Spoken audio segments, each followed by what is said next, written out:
Perhaps some of you, when glancing at the title of today's sermon, got a little worried. I've got nothing? It sounds hopeless and cynical, perhaps. Or is our minister feeling empty? Maybe it's time for summer vacation. But let me begin by putting to rest any worries. The title was meant to catch your attention, but I am not feeling empty. In fact, quite the opposite. And I know that many of your lives are far from empty as well. They are packed with activity and work and multitasking and juggling responsibilities and questing for knowledge and achievement and self-fulfillment and spiritual growth. That's a lot. There's an ancient Japanese story about a soldier who goes to a spiritual teacher and says, "I have mastered the martial arts and achieved the highest rank. Now I want to learn about God. Can you help?" The teacher smiles and invites the soldier to join him at the table for some tea before they talk any further. The teacher begins pouring tea into the man's cup. He filled the cup, but then he kept on pouring the tea until it was running all over the table and onto the floor. The soldier watched in dismay, and finally he said, "Stop! It's full! The cup can't hold anymore." The teacher stopped and he placed the teapot on the table, and then he said, "You are so full of yourself that there is no room for God. It is not possible for you to learn until you empty yourself." Now, I think that many of us are like this. We pour and we pour and we pour the tea into the cup that is our lives until we're so full that we're all over the place. When do we ever experience emptiness and spaciousness? For many people, it's all too rare that we can say, "I've got nothing." When we experience emptiness, it's like Pablo Neruda says in the poem read by Scott, it's a sudden strangeness. Our first instinct is to chase it away by filling the void with noise, thoughts, actions, or people. When our calendar is empty, we make plans. It's as if we're frightened of emptiness and have this compulsion to fill it. Most of us are scared of emptiness because of what we think it means. I know nothing, I have no one, or I am nothing. We associate emptiness with isolation, meaninglessness, depletion. But this is not the kind of emptiness that I want to talk about this morning. Not the despairing emptiness, but a spaciousness that opens a way for something new to arise. The empty cup that is ready to receive, to learn, and to experience the divine at work in our lives and in the world. Emptiness is not something to be scared of. In 1945 in Egypt, two men came across a jar, and inside it were ancient handwritten Gnostic texts, which we now call the Nag Hammadi Library. One of the most famous of these books is the Gospel of Thomas, a collection of the sayings of Jesus. Many of the sayings are similar to what we find in the four Gospels of the New Testament, but others are unique to the Gospel of Thomas. One of these is the parable of the empty jar. It goes like this. Jesus says, "The kingdom of God is like a certain woman who was carrying a jar full of meal. While she was walking on the road, still some distance from home, the handle of the jar broke, and the meal emptied out behind her on the road. She did not realize it. She had noticed no accident. When she reached her house, she set the jar down and found it empty." Now, what did Jesus say? The kingdom of God, this ideal, the vision, the reality that we dream of, is like a woman carrying an empty jar. What he was saying was that if we empty our lives, create some space, we will open ourselves to important and healing understandings of the mystery that we call God. The traditions of Zen Buddhism and Taoism have similar notions of emptiness.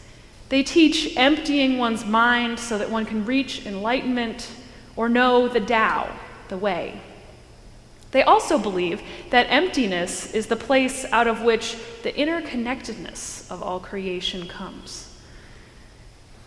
Now, if you listen to a lot of religious messages in our culture today, you'll hear about the importance of believing a certain way and knowing the truth.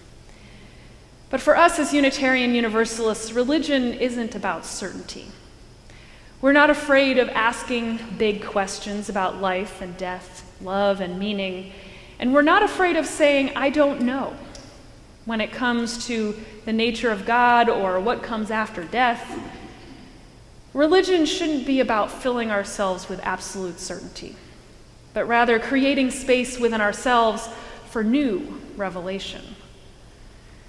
Thomas More, the spiritual writer and psychotherapist, says, spiritual emptiness is not only an open mind, but also an open self. We have to get ourselves out of the way.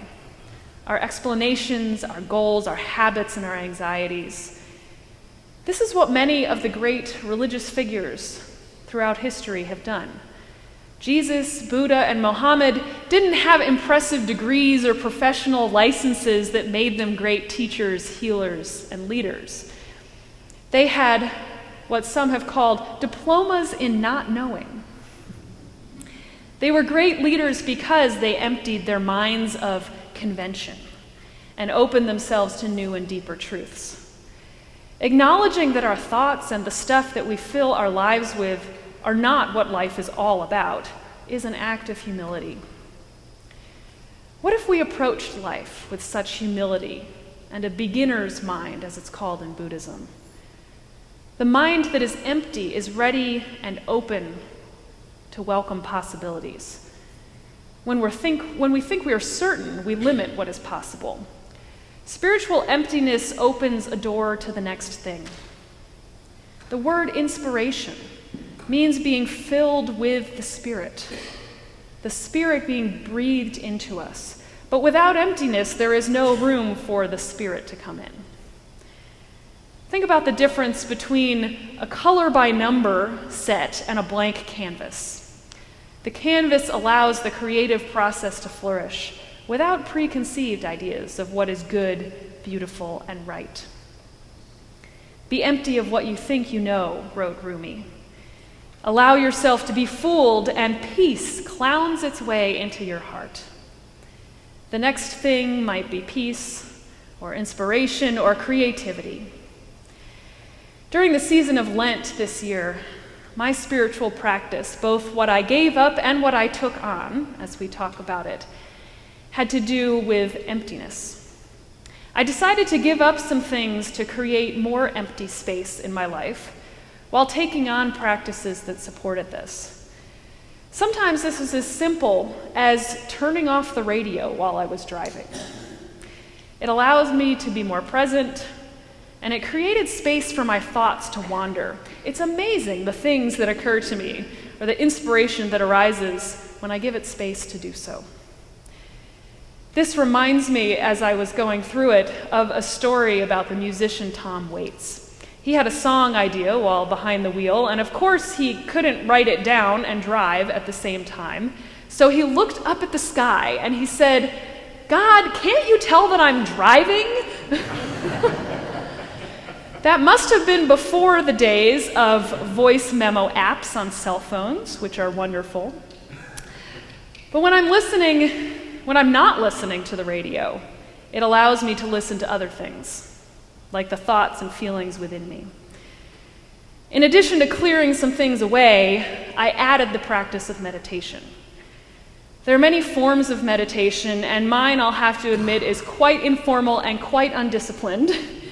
But what I've done is spend a short time most days trying to clear away the thoughts and planning and busyness and expectation.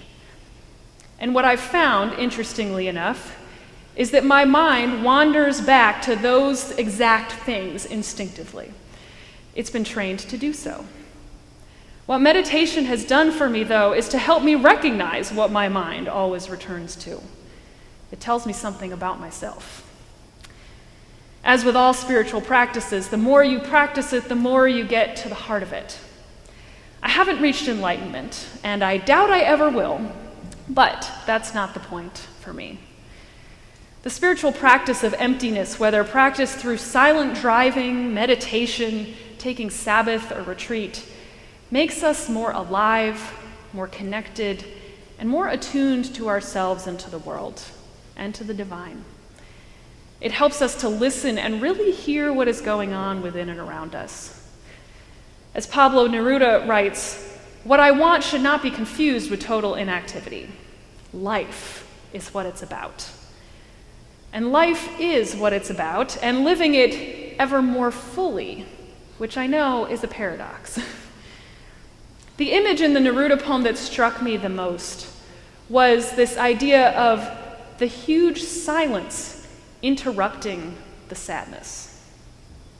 If we are not so single-minded about keeping our lives moving, and for once could do nothing, perhaps a huge silence might interrupt this sadness of never understanding ourselves and of threatening ourselves with death. Constant movement is what's sad, he says, not emptiness. When we feel empty in a bad way, due to a tragedy or a loss, a big life transition, or what we believed to be true crumbling around us, we try to fill that void with constant movement. Neruda suggests that the opposite may actually be more healing. The silence of spiritual emptiness interrupts and creates space for understanding ourselves and others. It's the woman's empty jar that represents the kingdom of God. It's the soldier's empty cup in which to receive new truths. It's Rumi's head shattered with wonder at what reality really is. It's the place out of which interconnectedness is born. So don't be afraid of emptiness. Rather, embrace it as a doorway into a new way of being, into a life that is more full and fulfilling. Now I'll count up to 12, and you keep quiet, and I will go.